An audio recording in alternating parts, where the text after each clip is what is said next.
Welcome to Tuck Faculty Insights. I'm Kirk Kardashian, a senior writer at the Tuck School of Business. I'm joined today by Professor Andrew King, who has written a piece for Tuck Today called The Downside of Hopeful Theories. In the piece, King takes aim at the so-called win-win solutions that are both good for the environment and good for businesses. In King's view, these solutions are much less common than we'd like to believe, so we need to be more realistic about what we can expect from sustainability initiatives. Andy, thank you for being here. Thank you. So in your piece, you talk about these win-wins that we hear about pretty frequently. Can you give us some examples of ones that we might have heard of or that are pretty popular in our imagination? The General Electric has a program called Ecomagination, where they are trying to argue that a lot of the thinking about the environment is allowing them to develop new products that are both profitable and good for the planet. 3M had a program called Pollution Prevention Pays. Dow Chemical had a program called Waste Reduction Always Pays. And the notion was that by thinking about environmental issues, by thinking about pollution, you could find inefficiencies, you could find innovative opportunities, and you'd actually end up in a better place, both from an environmental point of view and a profitability point of view than you were when you started. I see, yeah.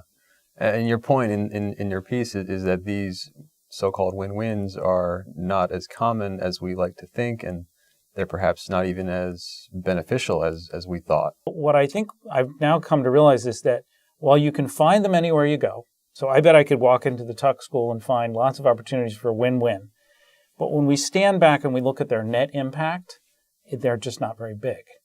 So you say that our perception of these win-wins is sort of mistaken, right? And what has been the damage from that mistaken perception? Well, I think this is really the big problem. And so I just last night read a proposal from a student to do research, and she quotes a CEO of one of these large multi-firm associations looking into environmental issues. And what he says is the only thing that we need to do to achieve sustainability is to change our perceptions, change our thinking. And that notion that we can get to sustainability with these easy solutions that are costless, that are good for the firm, they're good for the planet, they're good for government because it doesn't have to regulate, that is wonderful. It's like sugar. We immediately take it in and think, oh, that's fantastic. The problem is solved. But it isn't solving the problem. And so it gives us the false sense that the problem is being solved. False hope. False hope. Yeah. And false hope, unfortunately, I think, as much as I want to believe in hope, drives out real hope. So in light of this news that we're being dished a lot of false hope, what are your recommendations for how we move forward as a society to make the economy more sustainable?